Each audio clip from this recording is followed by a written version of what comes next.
God for the people of God. Thanks be to God.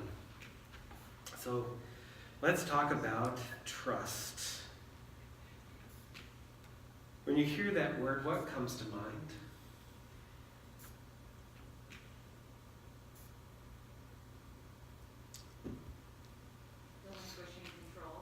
Relinquishing control. Okay. Security. Okay. Responsibility.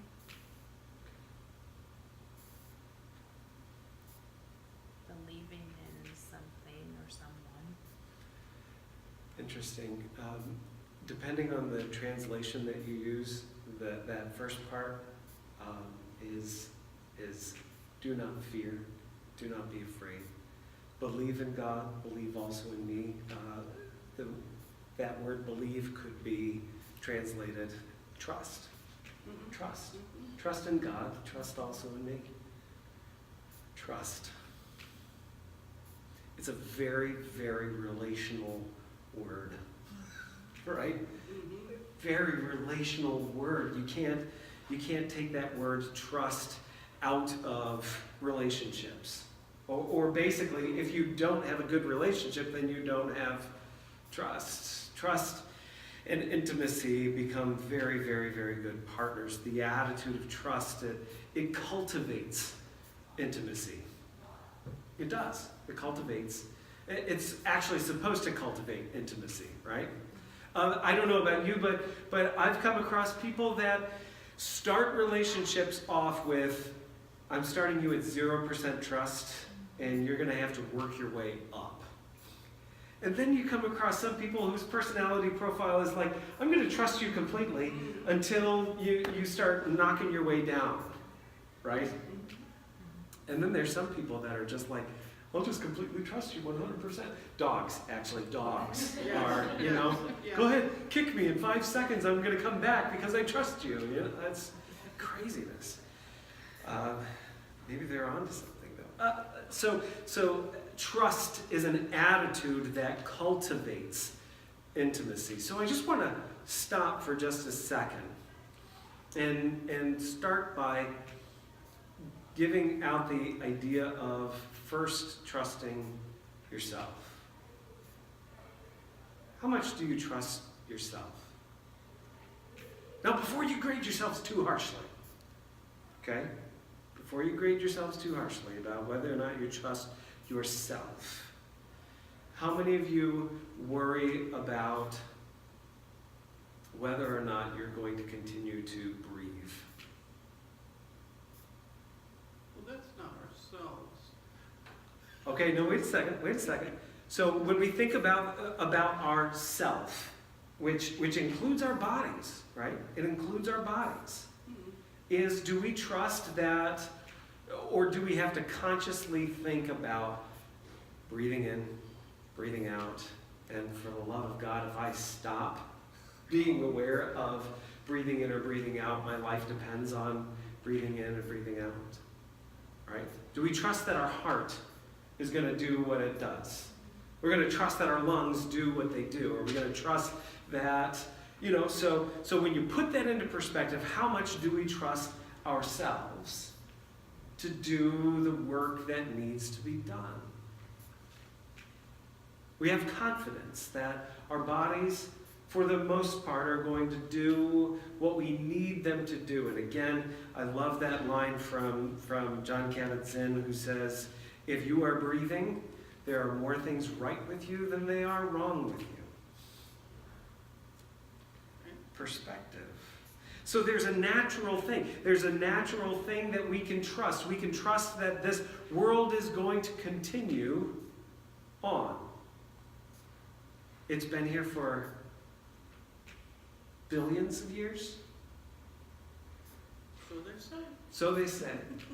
Billions of years. I don't know if I trust that. Right.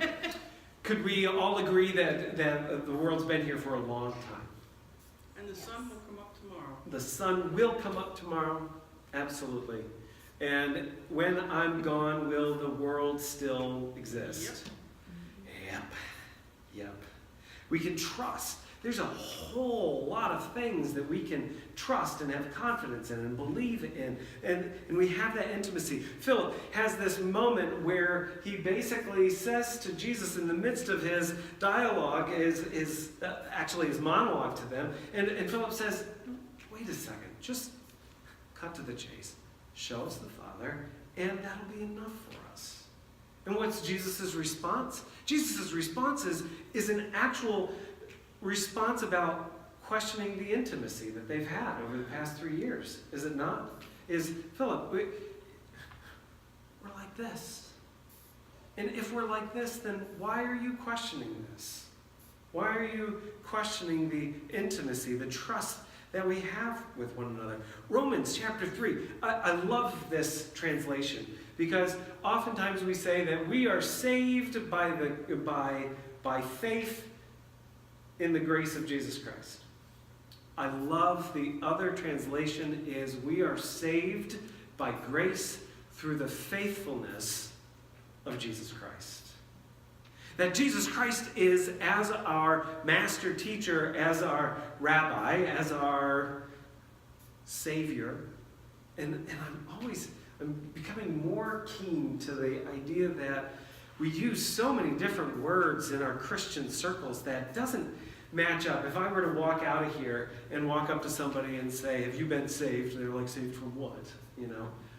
Is that Jesus, he offers out a way of living, a way of being that asks us to trust. Trust God, to trust him, to trust his teachings, and therefore to then move into a mindset that we are to trust that this world there are more things right with it than there are wrong with it. To trust that there could be more in our relationship that's right with it than wrong with it. And therefore the grace and the forgiveness that should actually be between us, so that when we do things that maybe hit the trust levels, we're like, I don't know whether I should trust this person again. Is that the ground of grace should really, really be able to move us into different areas. So I've got 2 exercises in your worksheet, in your bulletins.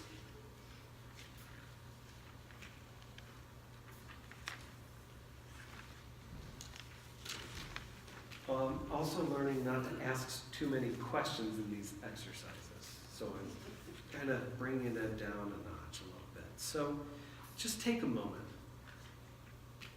and think of 3 relationships that you trust at the same level as you trust your breathing.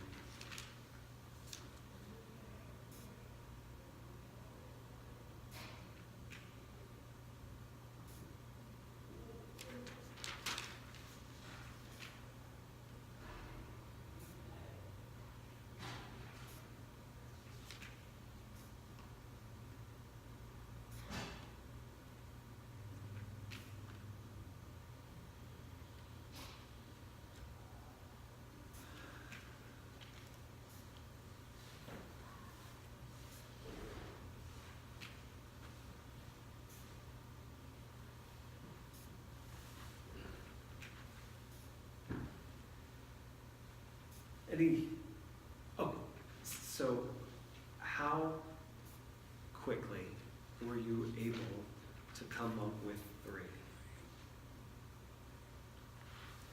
Pretty quick? Yes. Pretty quick? Had to think? Had to think about it? Or did you have one? Was there like one that you knew, bam, I could put that one down right away? Anybody want to share? Jesus Christ. All right. Oh, that's... She went with the Jesus one. better than mine. All right. Paula went with the VBS answer. That's good. Okay. When in doubt, answer Jesus whenever there's a question from the pulpit. But you're right. You're right. I know you're serious. I know you're serious. And that's a good answer. Gold stars. Anybody else? My mother. Mother? Mother. Isn't that heartwarming?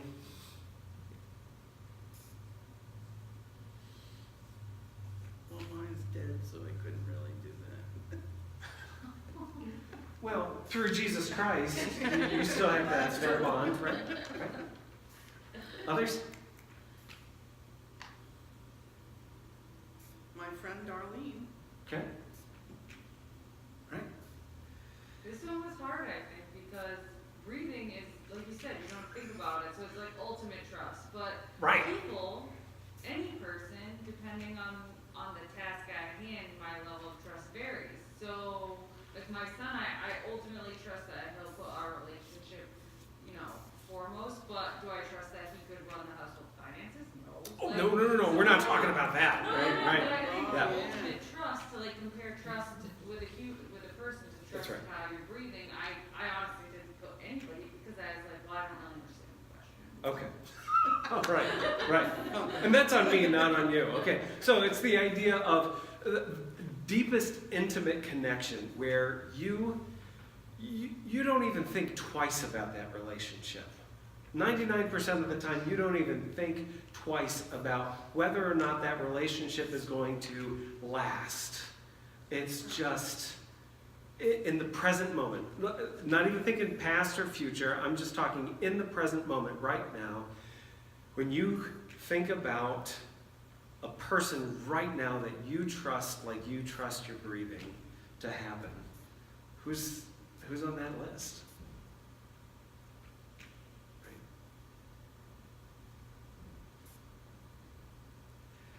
So the second question on there, the follow-up question is, what did I say? How might you...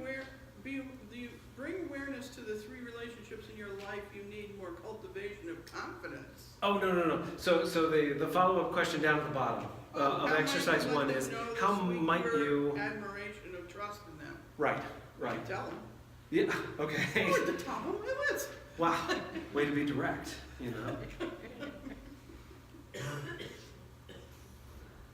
That's a good way. Thank them. Tell them often. Be there for them. Reciprocate. I don't know.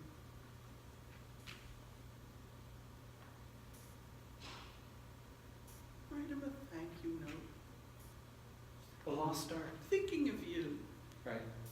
Open it up and it's blank and you can write your own words. There you go. How about that second exercise? Think about 3 relationships that might need more cultivation of confidence. I think that's harder. Well, yeah. Go ahead. Think about that for just a second. Write down 3 people in 2 minutes or less. I mean, the only reason I would think that you would need more confidence is because you don't know them as well. So you don't know if they're trustworthy. Because if you don't have that intimate relationship. The audacity of humility is to be the first to say, I love you. There you go. So that highlights another piece of all of this, is vulnerability. Is that trust doesn't happen unless one person is the willing participant to go deep. Mm-hmm. Right? Right? I don't know about you, but I remember that first time of going into the deep end of the pool. And the person is bringing me into that. I had to trust that person that was calling me into the deep. I needed to really, really trust that person because I'm in a life or death vulnerability. It's only those people that are deeply vulnerable, that are willing to go deep, that then we can follow them into that. Deep calls to deep, right? So, can you think of 3 relationships right now where you could be the person that's vulnerable, that cultivates confidence? By the way, this is the hardest thing that you could possibly ever do in your life. Because it's this whole discipleship of Jesus Christ, It's not one of these kind of, butterflies and rainbows thing. We're talking about We're talking about real stuff here. You have 3 people?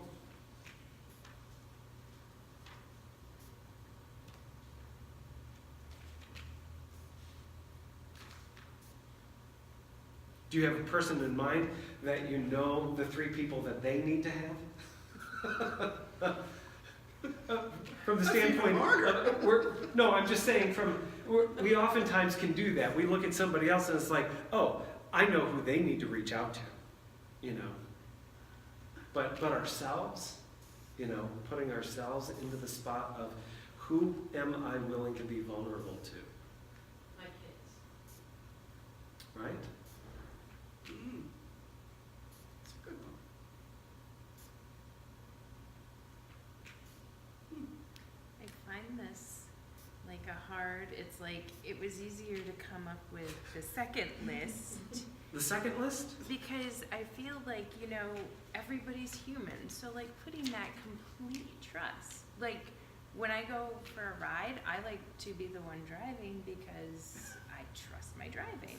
So I trust my husband in so many ways, but when we're in the car, I'm holding on.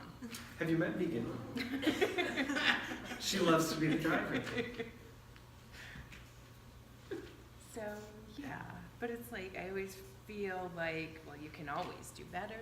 You can always cultivate more. And then there's also the feeling like I should be doing more, but I just don't have I even time. hold up Okay. my dad drives too. Exactly. Right. So this is why this is number 4. And we already talked about non-judgment and being non-judgmental even towards ourselves. So that when the judgment things come up, we say, whoa, whoa, whoa, whoa, whoa. Kindness. Kindness to myself, kindness to others. I have to be kind to myself. All of this is just simply about raising awareness and moving into a mindset that's just keenly aware of our relationships. Who do we trust? Who needs more trust from me, right? And then saying, well, let's take this slow. We've got plenty of time.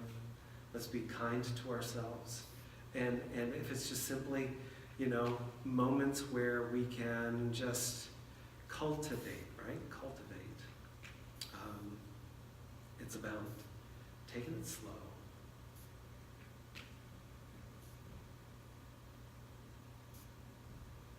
There are plenty of relationships that our society dictates though that we shouldn't have that much trust in, like work relationships and stuff like that.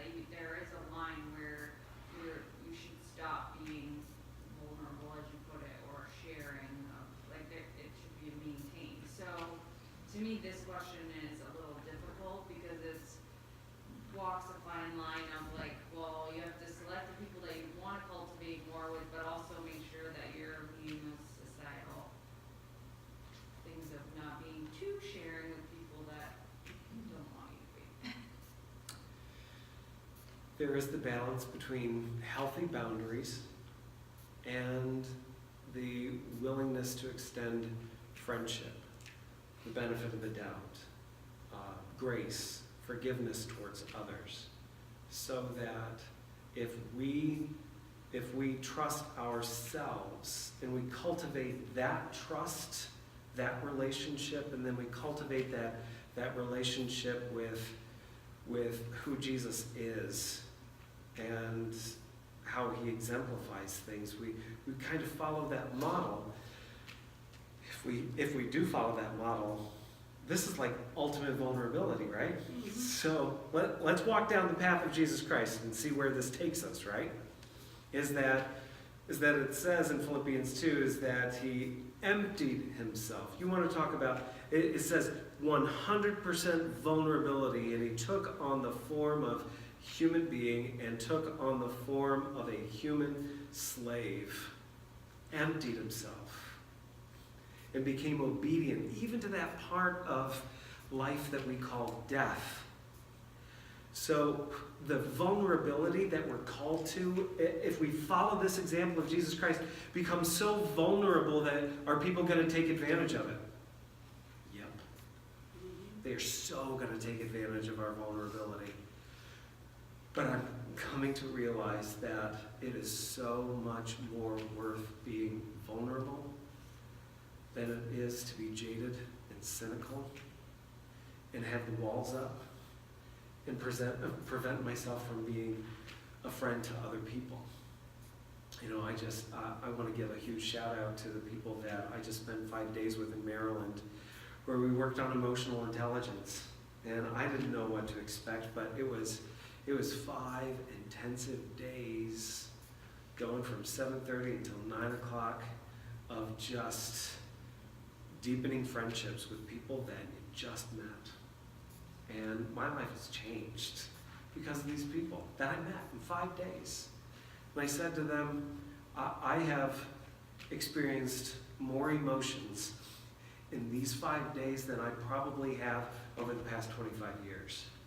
And just this deep awareness of how jaded, how cynical, how walled, and how impervious to people I became, and how damaging that's been for my soul. You know?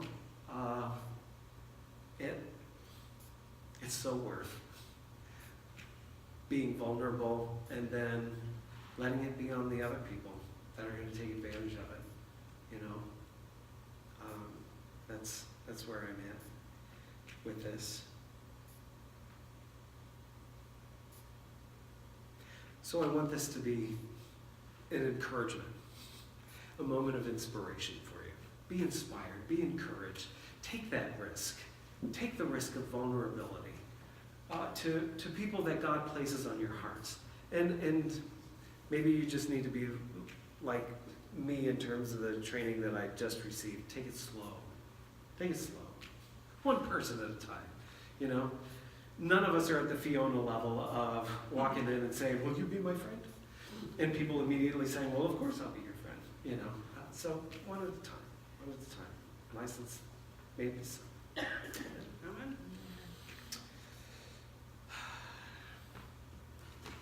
This is the amazing